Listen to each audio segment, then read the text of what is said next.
What a great beginning to our meeting today. Thank you to Senator Ann and to Jill Scarborough for being with us today. I would now like to recognize Mark Vincent. He's the chairman of the Credentialing Committee, to come forward to give his credentials report.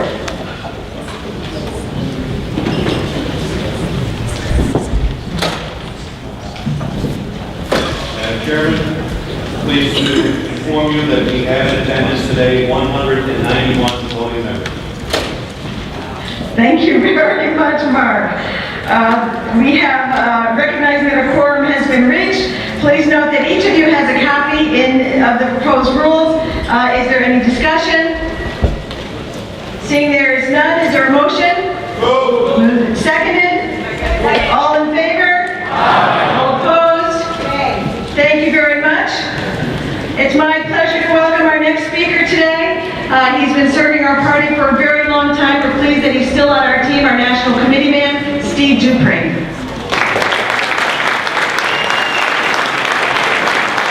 Good morning, everyone. I know you all came here to hear the report of the National Committee man. I'll be mercifully brief. Anytime I get a chance to come before this group, I always start by saying thank you. It is an honor and a privilege to represent the Republicans of New Hampshire at the Republican National Committee, and I thank you for that honor and privilege. Let me just briefly tell you a few things that are important for you to know, and I'm always happy to talk with anyone, anytime about this. For the first time in over 30 years, the Republican National Committee has more people working in the field than we do have consultants and people sitting in the headquarters in Washington. We've been working hard to make that happen. That is a positive step. For the first time since at least when Ronald Reagan was president, the Republican National Committee is spending more money in New Hampshire in between elections, which is when you win elections, than doing the little victory committee efforts, good though they were in the last 8 weeks. And the National Committee gives us an incredible amount of direct support every month, the highest level ever, and Julianna will detail how much money we are getting there. Next thing, 30 years ago when I first started on this committee, Hugh Gregg was the committee man, and he said never let there be an up or down vote on whether New Hampshire should have the first in the nation primary, because we would lose, and we would. In 30 years of consistent, hard lobbying by every single committee man and committee woman and chairman and chairwoman who've gone before me, the Republican National Committee has now affirmatively voted that New Hampshire should be the first in the nation in our primary election. It is locked into our ability. You'll remember just brief history. In 2008, John McCain stood up for our primary and we adopted a penalty. If the state jumped the schedule, they'd forfeit 50% of their delegates. It didn't work. Florida did that. Caused a lot of confusion. We had a primary around the holiday season. Our now rule says you forfeit every single delegate except 9. Florida has already passed a law moving back into the schedule. The last thing I want to talk about are debates. Last time when we ran our presidential campaign, we had 23 debates, and a lot of those did nothing but give liberal commentators and questioners the opportunity to try to destroy our candidates. The Republican National Committee is going to adopt rules where we take over and sanction the debates. We pick the forums where they're held. We have input into who the questioners are. Just like Hillary Clinton and Barack Obama did when they refused to debate on Fox, we get to decide where our debates are going to go. I can tell you, we have a national chairman, Reince Priebus, who has done a terrific job. He loves New Hampshire.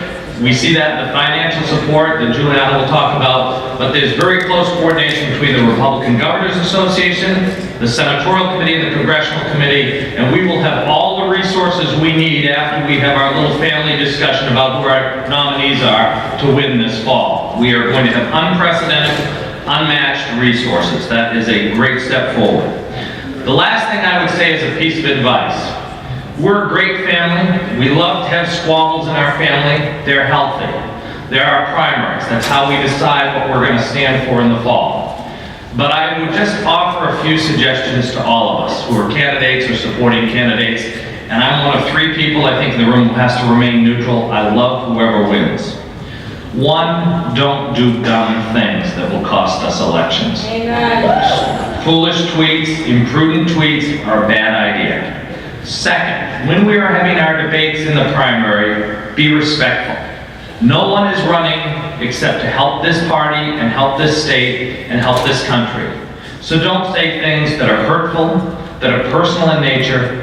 We are a great party. We are the greater of the two parties. We are the party of good ideas, of limited government, of liberty, and great solutions. Let's never lose sight of that. And if we don't, we'll have our respectful fight and debates during this primary. We'll be able to come together and we will take back everything we've lost in the past. We'll win that Senate seat, we'll win the governor's race, we'll win both congressional races, we'll increase and take the House, and we'll increase our majority in the Senate. Thank you, God bless you. Thank all our candidates who are running.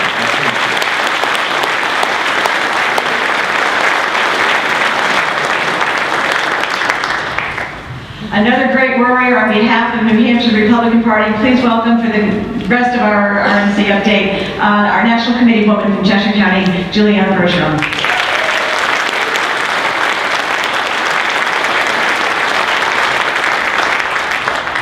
Good morning. It was a short night for those of us from Cheshire County, but thank those of you who came from other counties who are far away to join us. We really appreciated it. I'll be brief, mostly because the Bruins start at 12:30. Cousin Patrice needs me there to cheer him on. But the first thing I want to do is thank you for the opportunity you've given me to serve as your National Committee woman. Steve is old hat at this and been doing it for lots of years. I'm the relatively new person. Thus far, it's been an awesome and rewarding experience, and I do feel that we've been accomplishing some things, and can assure you that the lessons we learned in that last election, which wasn't very gratifying, will be put to good use this year and in 2016. For the first time in history, as Steve started to tell you, after much lobbying and many requests from not only Steve and myself, but from committee people from other states, the RNC is helping us build a grassroots organization from the ground level. We all know what happens when they come in 4 months before the election, give us a few $1 million.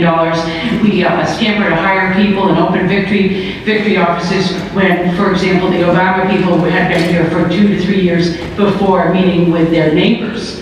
It didn't work, and they know that. So they're helping us now, as Steve told you, in two important ways. Other ways, but two that we're finding important today.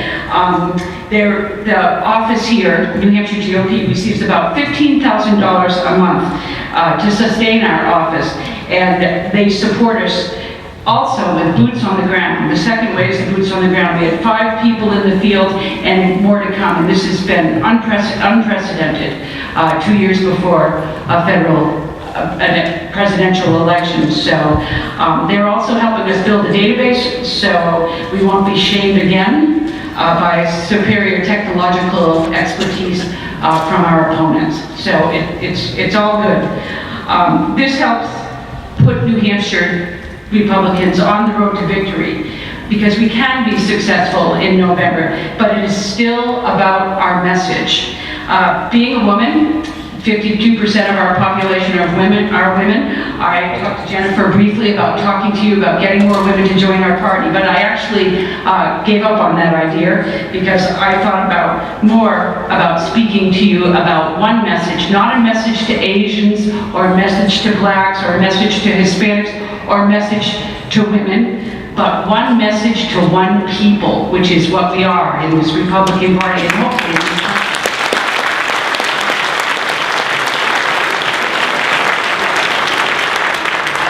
a positive message. We've heard other messages. We need a positive message. I think it will be more well received by the people we want to get to the polls. So a positive message from the party who freed the slaves, from the party who gave women the vote, from the party of environmental stewardship that is Teddy Roosevelt style from the beginning, and the party of upward mobility that has helped countless immigrants achieve the American dream.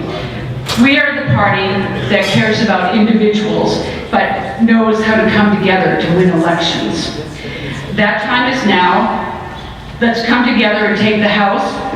Let's keep our New Hampshire Senate, and while we're at it, let's send a few more Republicans to Washington as congressmen, and let's have a new Republican senator there. In the meanwhile,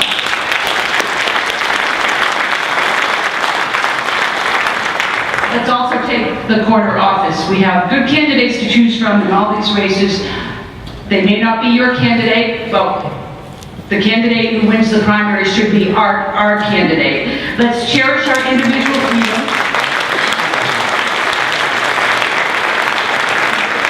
Cherish our individual freedoms and rights, but unite as one in November and win. Thank you.